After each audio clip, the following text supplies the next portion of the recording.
ભગવાન તમને ગેરંટી આપે કે તું જો મારી આજ્ઞાનું પાલન કરે તો એક ક્ષણ માટે, એક સેકન્ડ માટે તને પીડામાં હું નહીં જવા. અમે લોકો એવર ફ્રેશ, એવર ગ્રીન છીએ. કારણ શું? કારણ એક જ, અમે પ્રભુના આજ્ઞા પથ ઉપર છીએ.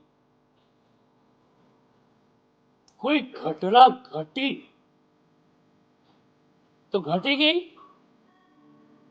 એ ઘટના એક ક્ષણે ઘટવાની હતી, ઘટી ગઈ.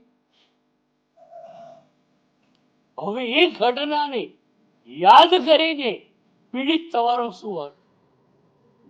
ચલો તમે ગમે એટલા વિચારો કરો, આને આમ કેમ કર્યું, આને આમ ન કરવું જોઈતું, પણ તમારા ગમે એટલા વિચારો હોય, ઘટના આમથી આમ બદલાવાની, તો પછી આવી કોઈ પણ ઘટના ઘટે ત્યાં એક જ ઉપાય છે, સ્વીકાર.